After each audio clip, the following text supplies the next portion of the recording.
my calculations are correct, when this baby hits 88 miles per hour, you're gonna see some serious shit. They're here.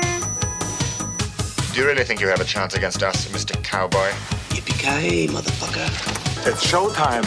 Right, welcome everybody to another episode of the VHS Strikes Back. I am one of your hosts, Chris, and my co-host and very good friend is Dave. Hey there, Chris, and hello to our listeners out there. Welcome to the VHS Strikes Back, the show where we dust off the old video player and go on a nostalgic journey to look at the good and the bad movies of yesteryear. Now, Chris, what are we going to review this week? So, Dave, it was my pick this week, and I've got a list there of movies that I'm thinking I'm going to try and impose on Dave. You may have seen some of them, may have not. So I went with the Patrick Swayze, Helen Hunt, Bill Paxton, Liam Neeson, and Ben Stiller, Dave. So you're thinking, this is going to be a classic. It's from 1989, and it's called Next of Kin. And this was made around about or just after Roadhouse, Dave. So have you ever seen this one before? I have not. I've not even ever heard of it. And that is so weird because, you know, around 89, Swayze was at the peak of his powers, wasn't he? You know, you had Roadhouse, I think Ghost. Was Ghost a little bit after, wasn't it? You know, you'd had Dirty Dancing. And this one has just completely not been on my radar at all. I mean, classic. Let's come back to that one.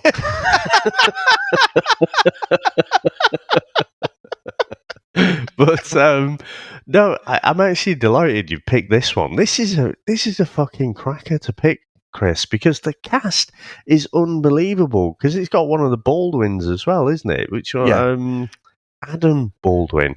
I mean, fucking hell, everyone's an A Baldwin, aren't they? So yeah, I saw the cast before I started watching it. I'm like, fucking hell, how have I not seen this at all? And the thing is, when you look at the VHS cover, Chris, you know my aversion to westerns, and I look at the cover and I think Western. Yeah.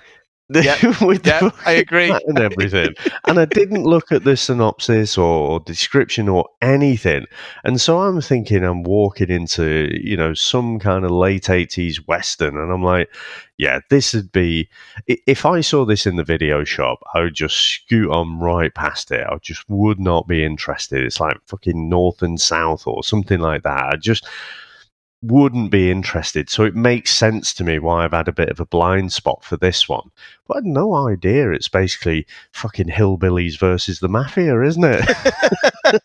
Hence why I loved it, Dave. No, as a kid, you know what I mean? But yeah, it's interesting you say that because you're right. Fucking Swayze's got on this fucking Trilby fucking hat, hasn't he? I don't know why. I don't know what it signifies, but he's got this hat on throughout the movie, hasn't he? He's like a cowboy. He's a cowboy, and he's from Kentucky, but he's in Chicago, so it's you know, different cultures and stuff. I think the hat is just to show that he's a Southerner. I think, to be honest. Like, Dave, let's be honest, that's not the only thing to try and show he's a Southerner in this fucking movie. But anyway, shall we get into our fucking review even? Let's go.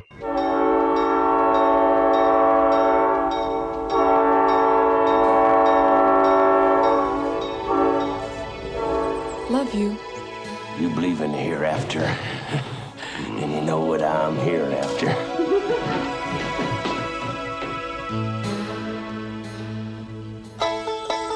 Patrick Swayze is Detective Truman Gates. He's a country boy, We are gonna find Gerald's killer. but he's got some unfinished business in the city. Howdy. I want the man who pulled the trigger. I don't like this, Joey. The family killed his brother, A life for a life. Amen.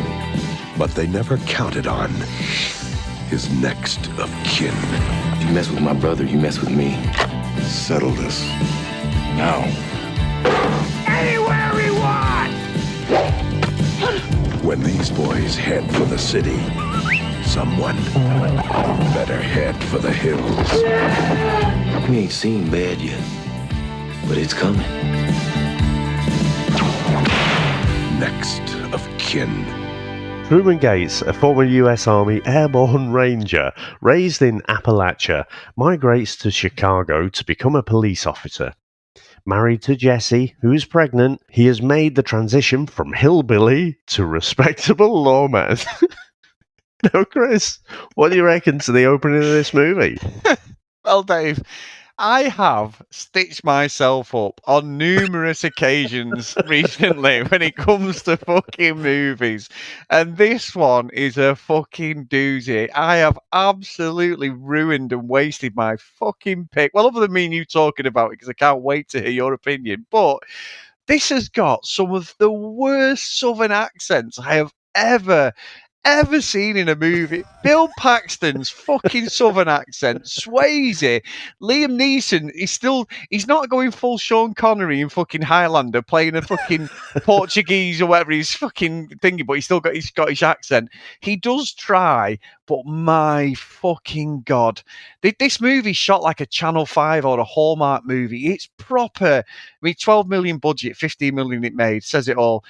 It's not what I remember, Dave. I remember this being like I always thought it was up there with Roadhouse, as a kid, because I rented this a few times, but fuck a doodle do have I done myself with this.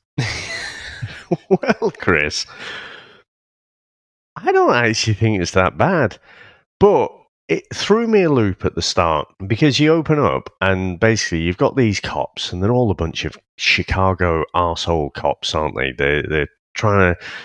You've got this guy holding up, and he's shot or he's taking some people hostage or whatever. And I almost think like he's come in with his Roadhouse persona here. Baldwin, yeah. Yeah, you've got to be nice until it's time to not be nice. But, with the guy, he's generating a bit of a rapport. He just happens to be a Southerner as well. And, so rather than coming out with the violence, he kind of talks him down. But then you have the cops and they start fucking laying into this guy. And then he gets the rage on himself, doesn't he? Old Truman Gates. And he's fucking... he pins down the cop, and you can tell he's like a very highly principled character. So I thought he did a decent job actually of showing what is this character all about. I mean, like you said, fucking accents. I mean, he's from Texas, so it shouldn't have been that hard. It's like you trying to do a slightly different Manchester accent. It's Bill Paxton's though. It's fucking terrible. It's just terrible. Fuck, no wonder he gets killed at the start. Fucking hell, he's terrible, Dave. Yeah. But I agree, it's that classic. It basically, he's almost like a bit of a Martin Riggs, isn't he? He's not thinking Martin Riggs as well. Yeah, he's on the edge. He's psychotic, but he's trying to hold it together. But I just think they completely stereotype everyone from the south of America. The deep south is just these absolute hillbilly, as they call them, hick towns and all. It's just like they're so disrespectful, and it's just like it's like this guy's held people hostage. He's got a shotgun, and all Truman has to do is come in, and he knows who he is, and he even lives in the same area. I'm like, fuck me. And all that guy outside who looks about 70, the cops go, you better fucking sort this out, Truman, or I'm going to go in there. And I'm like, mate, you look like you need to fucking retire. You're doing fuck all. And he's just so disrespectful to that part of America. I mean, that's not me trying to fucking, think, but it's just ridiculous. It makes them look like they've been living in some environment and they've just come out to play sort of thing from the deep. So it's like, oh, why are these people? You can tell he's from the south, and it's weird. But yes, what got me was the way it's shot, because it's got that sort of Vaseline effect on the screen, like these Hallmark TV show movies. There's some really bad bits in this where it's like it's really shot badly, and I've got to call out Swayze, Dave. I love Dalton. I love Dirty Dancing, and Ghost as well. And it was a toss up between this and Ghost, and I'm like, you bellend, Chris. But he's acting. I mean, Helen Hunt's his missus, a violin fucking teacher, and I'm like, why? Why have you picked this as a career? She looks like she's about 50 in this, doesn't she? They've dressed her up she obviously looks about mid-20s.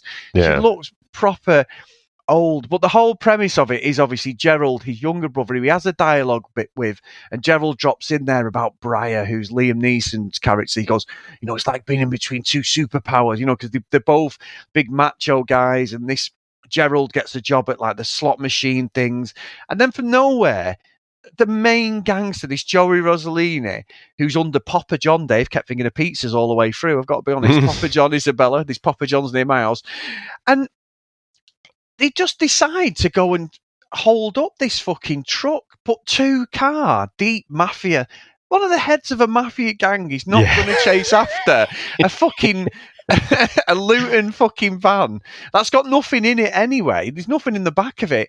It's weird, but we do get to see Ben Stiller, don't we, a little bit just before this, and then he goes on this little heist to find out what it's like, Dave, to work within the family. So, I mean, what did you think of all that? Because I thought it was fucking rubbish. Well, I didn't think it was terrible, to be honest. I thought it was all right, but it was like one of those TV movies. Yes. That you just catch and you're just like, oh, what's this? Oh, I recognise some people. Oh, fucking hell, it's Ben Stiller. How young does he look in the background there? But it definitely it has that cheap feel to it. Now, it cost 12 million. Now, I don't know if they snorted most of that or what, but I don't understand exactly where the budget went on there. Or maybe because it's, you have got some recognised names. I mean, I don't think anyone's recognising Ben Stiller at this point, but, no. You've got Swayze there, like I say, Bill Paxton, he'd been in a few things, Liam Neeson had been in a few things by this point. I mean, Helen Hunt, you mentioned. I mean, she could have been just anyone. It was just a throwaway character. She was just there for Truman to basically to build up Truman's character, wasn't she? But I'm looking, Chris. This was directed by John Irvin, who's from Newcastle, and he also directed before this. He directed Raw Deal in '86, classic. Yeah, Hamburger Hill. Yeah, in '87, Army one, yeah, and then it seemed to drop off for him because it's after that it's Next of Kin, Eminent Domain, never heard of, but it's got Donald Sutherland in, and then 1991, Robin Hood, but not the Kevin Prince of Thieves, not that one. I would do anything for love, is it? Some sort of British Brian one. Adams, wasn't it? Yeah. Yeah, and then it all seems to go wrong for him. So I have to say, I think this movie might have killed his career a little bit. I mean, he's done plenty of things after. I just don't recognise any of them. But like, say, Raw Deal and Hamburger Hill, I mean, two massive movies out of the 80s. So, yeah, I'd never heard of this bloke before. No, and it's interesting that, actually, Dave, because I think when you watch the film and Gerald gets killed and they put him in the back of the truck and Ben Stiller's character's there, and he's like, you need to see what it's like and all this. And this fucking Joey Rossellini's just a bastard, isn't he? He's a horrible guy. Isn't he the same guy? I'm going to be wrong here because I got this wrong. But I'm sure he's the same guy out of, his mate in Ghost, who tries it on with Demi Moore? No, nothing like him. Okay, fair enough. I'll ignore that transmission then. Just carry on, Chris. Anyway, so let's just ignore that, Dave. But so he's been in. He was in Full Metal Jacket. Yes, talking I saw about Hamburger Hill. But I need to watch that as well. Fucking great film that one. This is my I'm wobbling now on my next pick. But what a film that is! Vincent D'Onofrio's fucking Private Pile as well. What a film! Oh, fucking hell. No, I'm sticking to it. I've got to pick. Don't tell me. But Full Metal Jacket, I've got to pick that at some point. But fucking great film. I'm with you on that. But yeah, so I think with this, what struck me was, as you said, it's the cheapo fucking production. Other than when Swayze's on the screen, everything is about him in it, and he's the main star. Obviously, he's starring. He's shining bright at this point in his actual career. I get it completely. Roadhouse, what a fucking film. What a great film. But it's weird that Roadhouse was before this. Roadhouse was before Ghost. And after Ghost, he went straight into Point Break.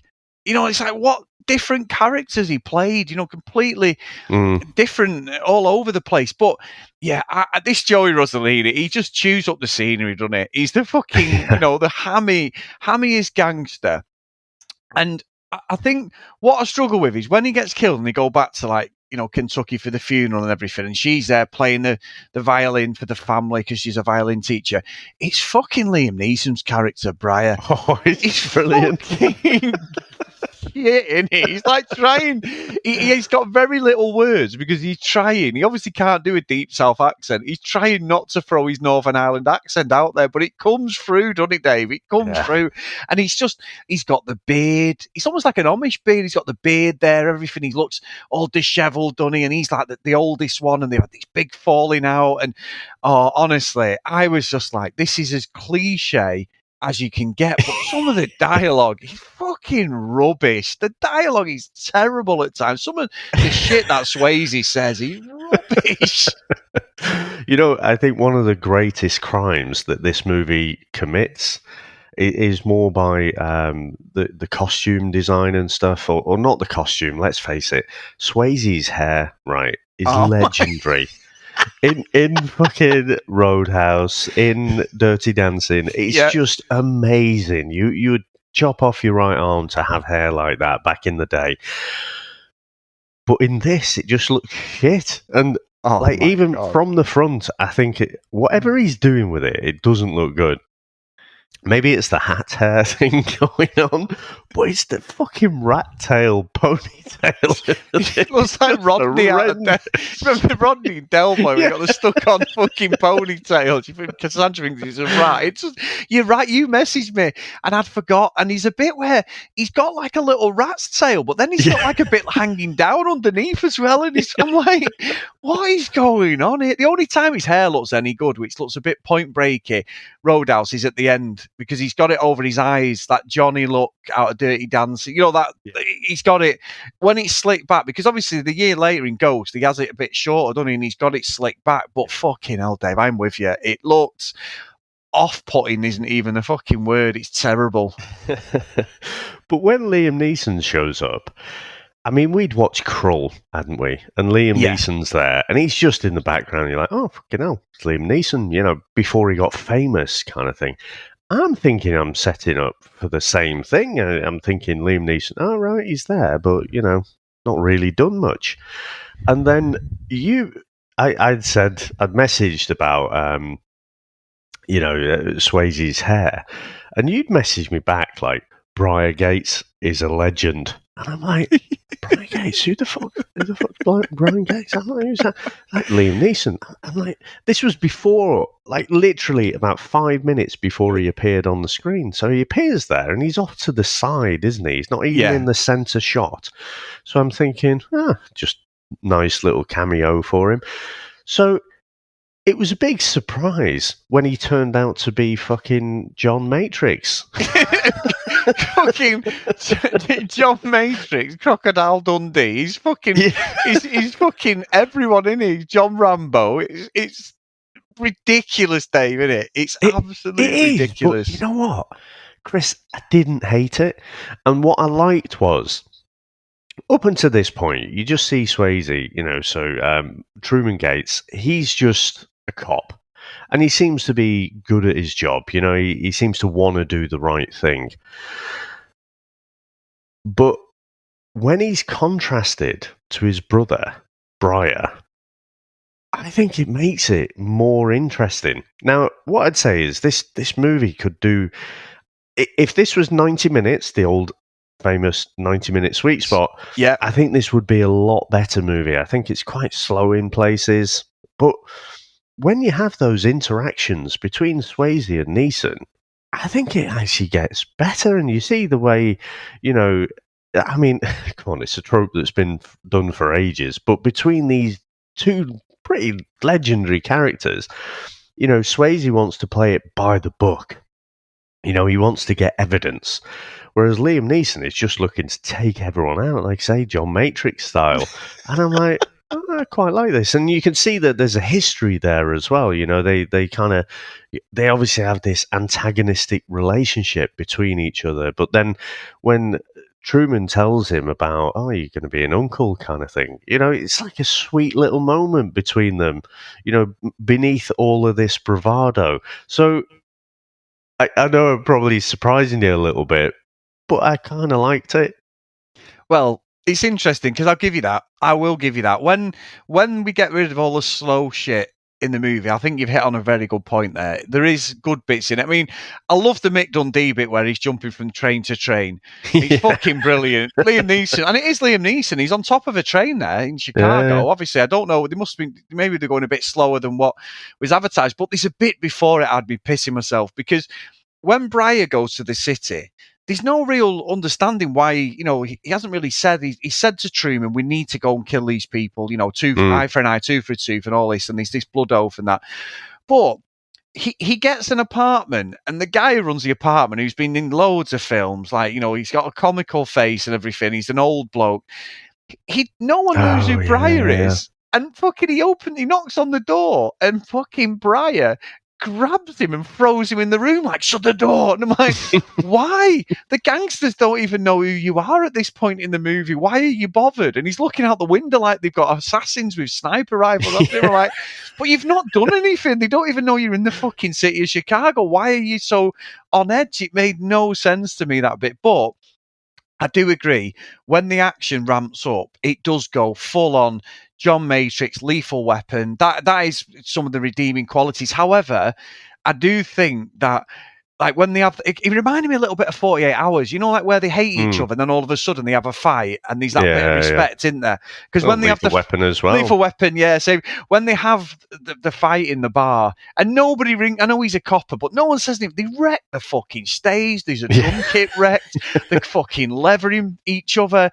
And then it's sort of like, that's when the truce is there, isn't it? But the next scene, Truman goes home to speak to his wife, and you can see these couple of cutscenes where she's teaching kids violin and everything. They've got a lovely house, by the way. Fuck me, how he affords that on a cocktail there, don't I? That house is like a fucking mansion. It's so now. Them windows must be a bastard to fucking clean. In fucking Chicago, in Chicago, Dave. It's an unbelievable house. But it's when he comes back to speak to her, and he's got no bruises on her face, because I'm expecting her to go, oh, what's happened here? And to say, oh, it's Briar, we've had a fight and that. And there's not a scratch on his face. All the cuts and bruises from this fight have gone. But yeah, I agree. It ramps up then because Joey becomes even more maniacal. At this point, he then kills Ben Stiller's character, doesn't he? Who's the son of Papa John. But what he does is they go to Briar's apartment, and the apartment reminds me, Dave, of where Elwood Blues is, because that's in Chicago, over the train station. The same thing again, where the police go with John Candy and they blow up the finger, and they find his shotgun underneath, and they use that then to frame Briar to say he's killed his son. I think it's Lawrence or whatever his son's called. But it's just, it does take a good twist then, I'll give you that. But I just think when it's slow, there's nearly an hour of nothing. And it's when they meet up with Gerald's friend who is in the truck with him, and they go to the bar, don't they? And he's being protected. That's when it becomes a proper 80s action movie. And I think that's probably why I enjoyed it when I was younger, because the last half hour was very good, I think. I think it's just proper 80s action. And like I say, Mick Dundee, fucking Liam Neeson's fucking fantastic, and he's just ridiculous. And he's completely fearless, which I think is what I like about it. Completely they look fuck all like each other, Dave, as brothers, even putting a beard on him. Swayze is about 5'8", and Liam Neeson's he is genuinely 6'4", and it's like you look nothing. And Bill Paxton, it's just like, let's just throw three random guys together with no resemblance whatsoever. But that's what they did in these movies. Yeah, you're right. It's almost halfway through, isn't it? It just changes into an action movie. Probably, I'm theorising, Chris, that maybe when you were younger, maybe you just watched the second half. I'm thinking that as we're talking, it wouldn't be the first video that you'd fast-forwarded to the good bits. Oh, God. There's none of that in this, Dave, anyway. But yeah, I was surprised when Ben Stiller got killed off, like say, because he's the son. But then I was thinking, well, again, at this point, he's not really well known. He's just kind of a background character. And it was fairly obvious Joey Rossellini was the one behind it all, And I'm kind of thinking, why? I mean, Chris, we've been going on about like Goodfellas and stuff recently, haven't we? And the Sopranos. Can you imagine wanting to set up this hillbilly, right, by killing off the son of the head of the family. That seems like a death sentence, doesn't it? Yeah. But the premise of the movie is like, fucking, what's the name of it? It's so paper thin, Dave. You know, it's like the fucking Seattle Dojos thing, innit? There's fucking slot machines in pubs. That's what they wrote. I know it's all the stuff that comes off it. It's racketeering and all that, but it's a very paper thin reason. And you're right. The reason to just pin it on these hillbillies it's a stretch, to say the least. Yeah. But you say about the stereotypes. You know, you've got the hillbilly stereotype, but then also when Swayze does go to see the head of the family, he's there in the kitchen making his pasta sauce. Yeah. Yeah, I know.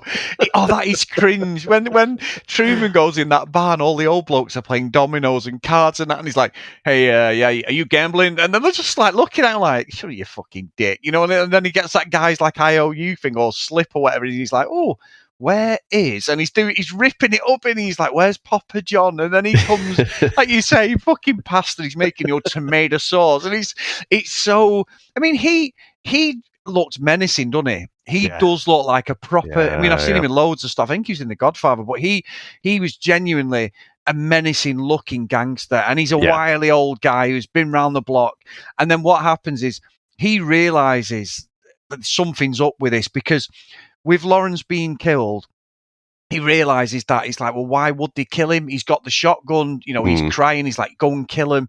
But then he puts a wire on one of his guys, doesn't he, to suck it. And Joey's there. I mean, I've got to say, Dave, fucking Joey's there admitting to killing the head of the mob boss, like you've just said, in a restaurant with all these people. Yeah. And then he fucking squealed, you know, and all this. I'm like, there's just no way you would reveal. And then that guy rings him up and goes, yeah, you know, Papa John, yeah, he's fucking talking. And you're just like, oh, this is going to take a twist now, isn't it? This is definitely. But there's a little bit of plot setting earlier on, Dave. So Ben Stiller's character, Lawrence, had nicked Joey's fucking office because he wanted a leather sofa, didn't he? And he's like, yeah, I want to be here. You're never here.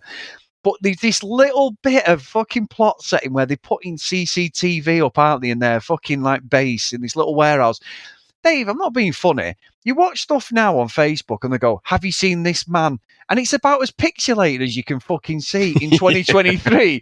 The fucking CCTV was fucking beyond HD. Liam Neeson's fucking Briar's character goes there, doesn't he? And he's fucking there and you can see everything, even down to fucking what he's fucking wearing. And I'm like, fuck. I mean, I know it's a film, you got to go with it, but it's ridiculous. And they're all watching him on the CCTV. Joey's like setting him up. It's like the A-team, like, you go now, you two. Instead of just swarming him. But obviously, ultimately, Briar meets his maker, doesn't he? Which I forgot. I thought he survived. I knew Gerald got taken out. But Briar actually dies, doesn't he? You know, which is interesting. Yeah, I mean, I wasn't expecting it. Like I say, he just seemed to be the ultimate badass. You know, he was, and again, he was contrasting to Swayze, you know, in terms of just that, the way they want to approach things. But, you know, again, there's nothing that gives our main protagonist the motivation like a death in the family. And so that's two brothers gone. And I'm like, right, okay, this is the whole meaning of the title of the film. Yeah. You know, next of kin. And, you know, so he's the remaining brother now, isn't he, Truman? And then it just goes full on over the top action. And, you know, I don't know if I'd have it up there with the likes of Lethal Weapon. But again, I'm kind of mentally putting it in the space of a TV movie. Yes. And for a TV movie, that ending scene, you know, he just goes full on badass, doesn't he? You know, the reins are off. You know, he's been trying to do things. He's been trying to gather evidence, do everything by the book. But by the end, he's just taking some fucking names, isn't he? Yeah, and you know what, Dave? A bit of trivia there. He does say to one of the guys, they're coming for you, Willie. And he does say that in Ghost as well, Dave, the next year. So that's a little line he threw in both movies. But let me give you a bit of trivia as well. And I noticed this. I didn't even need to look it up. I seen it straight away. So you know the guy who runs Briar's fucking hostel or whatever he is, and he gives him a number, done he say, any problems, you ring up the fucking, the kin, you ring up the family. And he rings, done, and one of them answers. And the next minute, like, they're all there getting ready to go. They're coming from Kentucky, aren't they, to help fucking Truman. They know they've got to do it. Did you see the guy with the snake, Dave, who that was? The guy with the beard? Nope. Well, that was Patrick Swayze's brother, a.k.a. the world-class parachutist who made him and helped him do the skydiving in Point Break. And also the guy who feels that woman's tits for $20 in Roadhouse who hasn't got the money. So they put a beard on him, and it's like, you look even more like Patrick Swayze than he does in this movie because of the beard. He tried to hide it, but that was 100% his brother, that Dave. So, yeah, a little bit of trivia there. But when they're in the cemetery, aren't they, and he's lured them all, and we'd had that little bit of plot setting again where, he was an absolute marksman with a bow and arrow. He's showing the kid back in Kentucky after the funeral, innit, and all this. And you're like, oh, well, that's going to come in. Yeah, he's got 2 bow and arrows, Dave, and he's a fucking Olympic-level marksman. Taking out the Hawkeye. yeah, he is. He's fucking Hawkeye. Yeah, very good one, that Dave. He is Hawkeye, basically. But what gets me is he's in the cemetery and the mother just goes like, whatever the fucking noise is, like, woof, woof, woof, woof. And it's like, oh, hang on. I know that sound. It's my family. Fuck off. And then they're doing bird noises. Oh, he's gone left. I better go left. Woo. And I'm like, fuck off. But I do think it's weak at the end when, Joey basically has a fight with Truman, and Truman goes full on Dalton. Then he gets in the same stance as Dalton when he fights that guy at the end of Roadhouse. Jimmy, he gets the same stance, the way he stood, everything, the hair. I'm like, oh, he's gone full Dalton here. We're going to get, and he just levers him, doesn't he? But then fucking, Papa John turns up in his limo, just casually strolling round while everyone hillbillies are there and holds everyone up. And you're thinking, you could see what was going to happen, didn't you, Dave? You could see that there was going to be, he wasn't going to take out Truman at all, or the hillbillies. And he does, and he literally just turns the gun and said, "This is for killing my son." Got to say, Dave, angle of the gun's at his hip, but for some reason he does a fucking Clint Eastwood or Marty McFly and takes him out in the head, and Joey's dead, and there's a bit of a truce there. But what gets me, right, and I'll let you talk in a sec, is he goes to his missus at the end. So at the end, like, he's lost Brian, she's talking to him, and she's like, "What about Brian?" He goes, "Yeah, no, he's gone. You're my family now." And that's it. It's like, fuck me brother, he's fucking dead. I'm not asked about this brother. Yeah. He's dead. You're my family. And as we've said, it ends like a TV movie. The fucking credits just roll with no real content, other than the fact that it looks like he's given up his badge. I don't know, because he'd given his badge up before all this, and to that guy. I mean, the guy he gives the badge to, Dave, is he's a terrible actor. He's like shouting at him all the time, and he's like, yeah, and he just gives him the badge. The angry cop sort of angry cliche, trope, isn't it? Yeah. So sorry, I know I've jumped all over, but what did you think of that whole end bit? Yeah, I mean, you could sort of see it coming that he's going to get, like, the head of the family is going to kill Joey off, and because he's kind of mafia, but he's respectable, isn't he? You know? So you could kind of see how it'd go there, and I just think you say about Dalton. I was kind of expecting some martial arts, some Roadhouse style martial arts, and it just never really came. So that's why I say if I compare it to a TV movie, then I thought the ending, the action was pretty good. But if I compared it to something like Roadhouse, it's not a patch on it. No, it's not. But I mean, it's interesting because I honestly thought you were going to come in here and fucking nail this to the cross and give me a right load of shit. But it's flipped it. I just think, I do agree though, I think the end bit is the redeeming part of this movie. And I would watch it again. I genuinely would watch it again, but there's some really, really slow points to it. And it's a shame it's not on YouTube, because I think 1.5 speed would be the perfect setup for this one, Dave. It'd be about an hour and 20. It'd be absolutely perfect. So yeah, I'm honestly quite surprised that you actually quite enjoyed this one. Yeah, and what I'd say is definitely for that first half, it doesn't pass the phone test, right? Yes. So you're just sort of scrolling a bit on your phone and distracted a little bit. Whereas when you're really into a movie, you're engrossed, aren't you? And you don't think to start flicking away on your phone and stuff. So yeah, it doesn't do that. But the second half is much stronger than the first. But Chris, should we get into our final review? Let's go.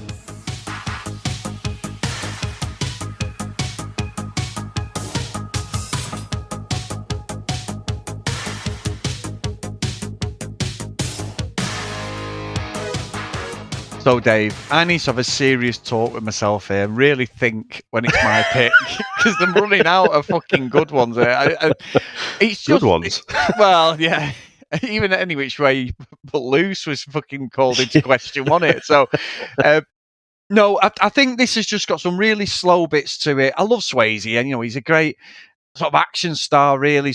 I suppose for me, he was always the cheaper version of fucking Mel Gibson, I think, because I love Lethal Weapon so much. But as I've got older, Roadhouse is one of my favourite 80s movies, without a doubt. I fucking love that movie. So, yeah, such a shame, and with such a good cast. I knew who Liam Neeson was at this point. Bill Paxton, like you said, I'd seen him in movies, but I was just aware of who he was. Didn't know that any of the other cast, really. But it's got the ingredients of all the stuff that I should really like. But I think because watching it this time, it's so slow. And I've not watched this. It must be 25 years, Dave. It must be. It's been so long. And I did rent this a few times. But I think the principle of the movie is great. I just think it's just proper TV in delivery, and the budget shows at time. I don't know where, as you said before, with it snorting up the nose. I don't know. But something's off with the production on this. But yeah, it's a fun late 80s, just as we tip into the 90s movie. It's got everything you want if you want a bit of action stuff, and it's just a throwaway afternoon special. So I think for me, I'm going to put it in Elm Street, Dave. I think it's not horrendous, but there's some proper dicey bits, as I said earlier. So what about yourself? Very good. So first off, I'd have to, go back to what I said at the start. Came into this with no idea what it was. And I'd looked at the VHS cover and I'm thinking, oh, fuck, this is going to be some cheapo Western shit. And so literally sat down to watch it, and that's what I was expecting. And then when it's in like modern day, or quote unquote modern day, late 80s, I'm like, oh, the fuck's this? So I think straight off, it caught me off guard. And I think I like it when movies do that. It just, and it wasn't terrible. Because I was expecting it to be terrible. Like I've got my fucking grumpy face on, Chris. I'm like, fucking Westerns. I know it. Yeah, Chris has done me, the fucking prick. Yeah, I know. Like, fuck my life. So yeah, I was kind of in, and obviously you see all of the tropes. There's nothing really original in this at all. You've got the cop who's got heart of gold and wants to play by the book, but then he has a trauma and takes everyone's names at the end. You've got the stereotypical hillbillies, you've got the stereotypical mafia family. It's all just thrown in there. And I just wish they'd have edited it down a little bit more. I think some of the scenes drag on. I think it just goes on for way too long without there being any action. I mean, you got fucking Swayze there, you've got Roadhouse dude. I mean, he'd probably already filmed Roadhouse, I imagine. Yeah. Before he filmed this one. But you would think, I mean, post Roadhouse, they probably wouldn't have even been able to afford him, I wouldn't have thought. So, I just think there was something about it that I enjoyed. However, I do have to take a step back and say, it's because I think I've been taken by surprise, but also because of the look and feel of it. I don't know whether it was the film that they shot it on, the lighting, combination of the two, and the camera work and whatever. It just all feels like a cheap production. It feels like a TV movie, which I'll quite happily sit down, and if I know I'm watching a TV movie, I'll just take it as that, and I'll adjust my expectations to it. So I think that's why I'm quite forgiving of it, and I'll probably watch this one again. But I just think it probably, Elm Street is fair, right? And because of how it develops in the second half, I'd say it's almost upper end of Elm Street for me. But yeah, I despite that scoring though, I'm really glad you picked this one. This is a bit of a gem, this one. This isn't like Chris searching for the worst martial arts movies ever. This is something why, going back, it's pure 80s. Yes. But also, it's something that meant something to you. You loved it as a kid. Obviously, it hasn't held up for you this time. But, I'd missed it out. I'd completely fallen off my radar. So, yeah, that's why I really enjoyed this pick. And I think that's what the principle of the podcast and all our patrons, all our listeners who request stuff. I love it when it's a movie we've never seen, but it takes us by surprise. Both of us. There's some that are fucking terrible, but which is the whole point of it. Like say, Chris definitely searches for the worst 80s martial arts movie when I want to stitch you up. I'm not even going to deny that, but I genuinely think I love that. I love that when some movies, it didn't really get me as it did when I was a kid, but it's got you and you've never heard of it. So yeah, that's the whole point. However, Dave, it's your pick next. What are you going to pick? I think someone's had a sneaky look at the calendar. Maybe. Maybe. So, Chris, since day one, this has been on our radar. And you know what? There have been so many people clamoring for this. And I've had people message me saying, you know what? I really want to pick this movie, but I don't want Chris to shit all over it. And I know he's going to destroy it. So I'm not going to waste my pick on it. So I am throwing myself on my sword, Chris. This is a classic, but it is kind of a family movie. And remember that. We'll put a pin in that and we'll come back to it when you've watched it. But this is an absolute classic, right? This is the 1985 adventure comedy film, The Goonies. Fuck off. Now, let's get into the trailer. Steven Spielberg presents The Goonies, a Richard Donner film. Time, chunk. Hey, Mike found the map. Whoa, do you guys realize what we could do? I don't want to go on any more of your crazy Goonie adventures.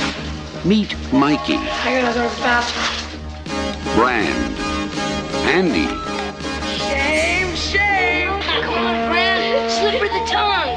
That's disgusting. No, I can't even look. Mouth, I gotcha. Now get out from behind there. You're ruining the painting. You're ruining my joke.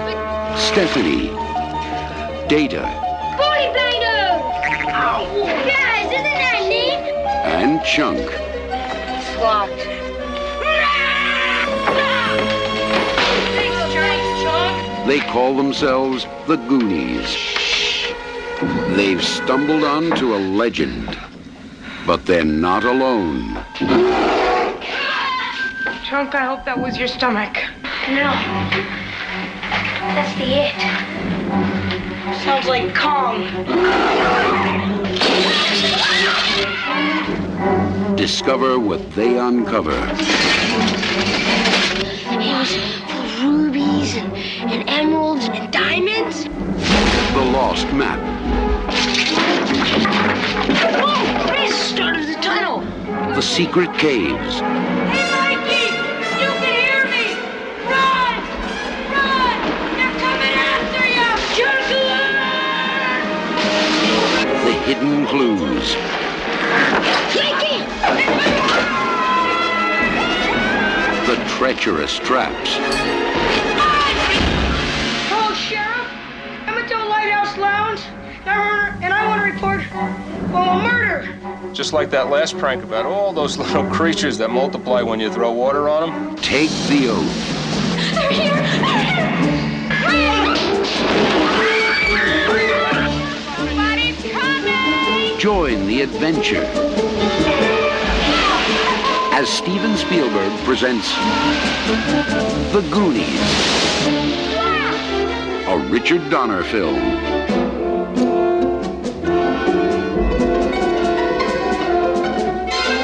Well, Dave, I saw the comments on Discord about this movie, and you're right. How many times have we had messages going, I just don't want to pick it, it's a favourite.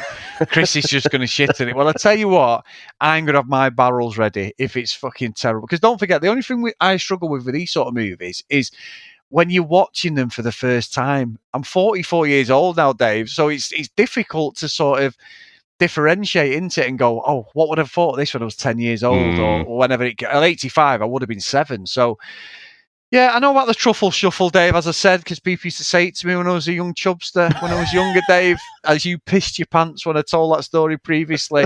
I know about some of the characters in it. I think, isn't Ding in it in Thanos in it? Josh Brolin? Yeah. Josh Brolin's in it. I've seen And bits of it. Ki Hyoi Kwan as well, who... one of the reasons that's prompted me. So I know why. The Oscars. Yeah, so Yes. he's kind of come back to prominence again after all this time. He plays Data in this. He's short round in Indiana Jones and the Temple of Doom, and it's just so fucking heartwarming. Just That the was journey lovely, that, he's yeah. been on. So yeah, I just thought, you know what, fuck this. This is my pick for this month. This could be the end of the podcast, though, because it's been a noose around my neck from the start, hasn't it? Because I've just shit on it from pillar to post, going, I'm not fucking watching it. Well, now I've got to watch it. Like I say, I've seen bits of it, and you know what? I've actually got bits of the movie. You know why? You're gonna fucking go, Chris, you're a dick, because there's a Goonie slot machine in Vegas, Dave, and I played it. That's the only reason. Hey, you guys. That's the only really reason. I know some of the that old woman, the Ma, is that whatever she's called? She's one of the fucking Ma. characters on the thing. So I'm fully aware of the movie. Yeah, Fratellis. I'm fully aware of the movie, and I've seen little bits of it, but I fucking hate it. I just no, Dave. Try and ignore the childhood trauma of the truffle shuffle, right? Yeah, well, yeah. Just keep an open mind. Keep an open mind. Yeah. Be well rested. Put your phone away. Transport yourself back to the mid-80s and watch this one. All right. And Well, Chris, I've not watched it for a couple of years now. So this has been in fairly regular rotation, I would say. And so, yeah, I can't wait to watch this one again. All right, fair. Well, to be fair, E.T. I loved when I watched it. I'd never watched it either, so I really enjoyed E.T. So, all right, I'll go into it with a fair and open mind, Dave. That's all I'm going to say. Doesn't mean I'm going to like it, but I will take that advice and I'll turn my phone off. So anyway, thank you guys as always. I love talking about this, Dave. It was great today. If you want to support us, get over to patreon.com/the VHS Strikes Back. If you want to email us, the vhsstrikesback@gmail.com. Please follow us on social media at VHS Strikes Back. So the roll call of honor is Helen, Dylan, Steve, Trent, Dan, Justin, Susan, Timothy, Paul, Matt, Heath, Kent. I can't see, Dave, because what I've done is I've took my glasses off like a muppet, thinking I can see, and the fucking screen's tiny.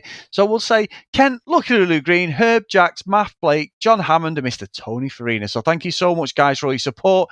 This is Dave getting me back after all these years and everyone listening with the Goonies. I know Mr. Glyn Davis, one of our great friends on Twitter, has gone at me a few times about this one. So I will go into it with an open mind. I won't go full on Chris Phelps. We're sending Otto Alder on just this moment, Dave. So let's see. Well, with that, Chris, I do have to say that, normally we'll try and stitch each other up and throw out some kind of quote from this movie. But the meme with SpongeBob when he's really excited and he just can't wait? I can't fucking wait for you to watch the Goonies now. So all I'm going to say is, hey, you guys. I'm glad you didn't say truffle shuffle. Anyway, see you, Dave. That's it, man. It's game over, man. It's game over. What the fuck are we going to do now? What are we going to do? Maybe we could build a fire, sing a couple of songs, huh? Why don't we try that? We better get back, because it'll be dark soon, and they mostly come at night. Mostly. I'll be back. That's not. We came, we saw, we kicked its ass. Wax on, wax off. Get to the chopper! One ring to go. All right. Ding, ding. Bust you up. Go for it. Well, here we go. Ain't so bad. Ain't so bad. Ain't so bad. Come on. Ain't so bad. Ain't nothing. Come on. You must be crazy or something. I'm crazy. You just a stupid fool. Maybe you crazy something. I ain't breathing heavy. He's a fool. He's stupid. I'll see you in 6 months.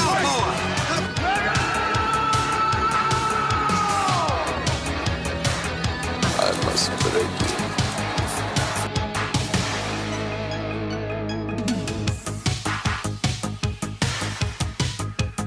Truman Gates, a former U.S. Army airborne Ranger. Ranger? Ranger. Sounds so wrong. Start that again.